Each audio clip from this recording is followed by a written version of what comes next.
What is going on, Jet fans? Matt O'Leary back with another video. We will be breaking down the latest New York Jets news, including Robert Saleh's press conference, but what he got into: Zach Wilson out on Sunday, Will McDonald, a superstar in the making, and Jeff Ulbrich potentially being a head coach at this level. All right, it is time for my Underdog Fantasy picks. Back again for Week 16 for the New York Jets against Washington Commanders matchup. Only 2 plays, $10 to win 30. Here we go.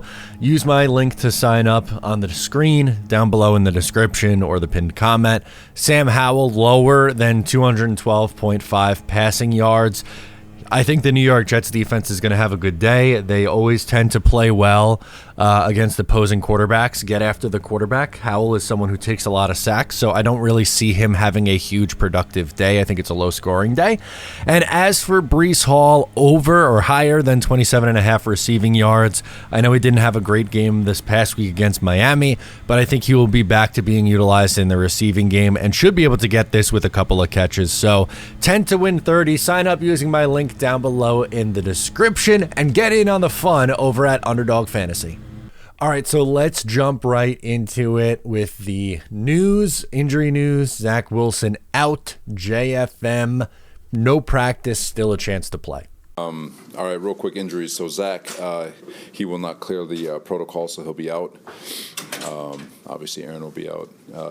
Dwayne Brown popped up. He's going to pop up on the injury report with the back. He'll be questionable for the game. We're still hopeful, but we'll see what happens.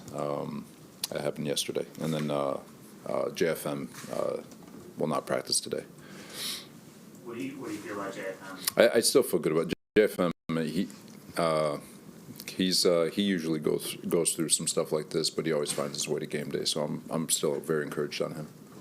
That news isn't really shocking. We also found out that Zach Wilson might not be good for Thursday. It's a quick turnaround. He's out on Sunday, so has not cleared concussion protocol.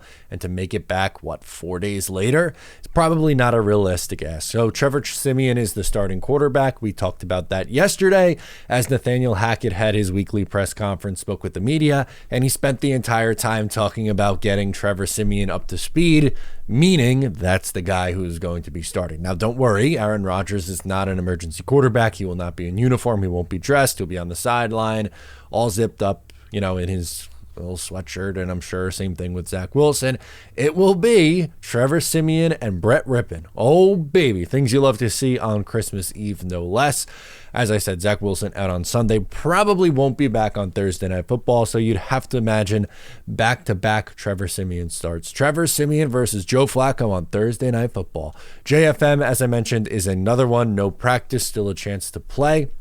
If he is not good to go, it'll be the Will McDonald show. I will talk about Will McDonald a little bit more in just a second here.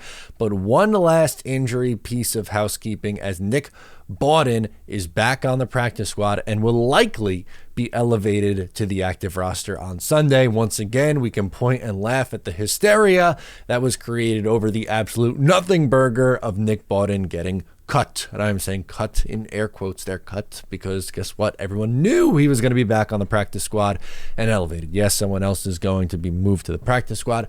It was a nothing burger story, and I don't understand why people were so bent out of shape over it, because anytime you can hate Aaron Rodgers, I guess you just have to do it. Also, so we saw Will McDonald get hyped up by Robert Saleh today. Not really a surprise. Robert Saleh loves to hype up his guys, but Will McDonald, that was a story all this past week, especially when you saw Jackson Smith and Jigba catch a game-winning touchdown pass. If you don't remember, both guys on the board, the Jets surprise and go Will McDonald. And while I tweeted out a joke about Jackson Smith and Jigba scoring a game-winning touchdown, I'm not out on Will McDonald. I didn't agree with the pick at the time, but that is not the stance I'm taking, like that the guy's going to stink now. I don't think so. I think he absolutely is someone who could develop, and Robert Saleh said you always take the best available. On their board, Will McDonald was the best available. If you watched their off-season documentary, One Jets Drive, you'd have saw they had Will McDonald above Broderick Jones as well. I personally do not agree with that. I think that is a massive, massive, massive mistake. I probably would have taken receiver as well over Will McDonald, but more of the story, he's here and he thinks he can develop into a superstar. Really, really high praise from the head coach. And Will McDonald does have a ton of talent on the edge. There's no denying that. He's played well the last 2 weeks. He's had 1.5 sacks each, well, combined over the last 2 weeks. So that is definitely a plus. He has 2 sacks on the year, and everyone can point to John Franklin. Not John Franklin Myers. John Franklin Myers is the one who's going to be out potentially. Jermaine Johnson, JJ, is someone who is a good comparison for potentially Will McDonald. As we saw, it was a slow start in year 1 for Jermaine Johnson. It was slow maybe the first game or 2 of the year. This year really hit his stride. So, no, I wouldn't necessarily be bailing on Will McDonald as a player after 14 games. I don't know if I'm ready to say that he's going to be a superstar. He could be. I hope he turns out to be. But the Jets obviously view him in very high light. Actually 2 more things. But first, we'll get to Carter Warren is back. The New York Jets rookie offensive lineman Carter Warren is back and will play right tackle this week. So if you're counting at home, the Jets will have yet another offensive line unit, a different starting offensive line unit. For the 5 millionth time this year, they will change it up. No Billy Turner at right tackle. Thank goodness. Carter Warren, I am interested to see him play the final 3 games. I do not think he is someone who you can go into next year and be like, yep, that's it. That guy's a starter. But can he be a swing tackle? Can he just be, for the remainder of his rookie contract, can he be a 3-year swing tackle for you? If that is the case, that would be a win. I'm rooting for that. I would rather see Carter Warren out there over guys like Max Mitchell, who's gotten a bunch of opportunities, who's not been very good through 2 years, or veteran Billy Turner, who's gotten a handful of opportunities with the New York Jets, but has also stunk. So Carter Warren is back in there. And finally, some high praise on Jeff Ulbrich. I would love to see him get one. We've whether it's right or wrong, when you hire a staff, it wasn't necessarily about hiring friends. It was about hiring people you felt can go evolve and become head coaches. And so I think everyone on our staff can be a head coach or at least a coordinator. Even at the QC levels, it wasn't about hiring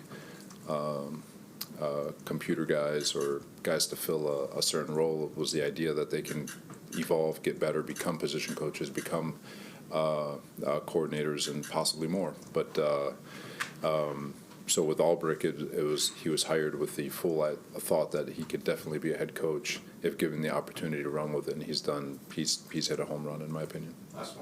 Robert Saleh believes that Jeff Ulbrich could be a head coach, and I am right there. I know a lot of people are going the route of an offensive coordinator or an offensive mind as a head coach, and with the game's going, or the direction that the game is going, that is the route that I would prefer to go.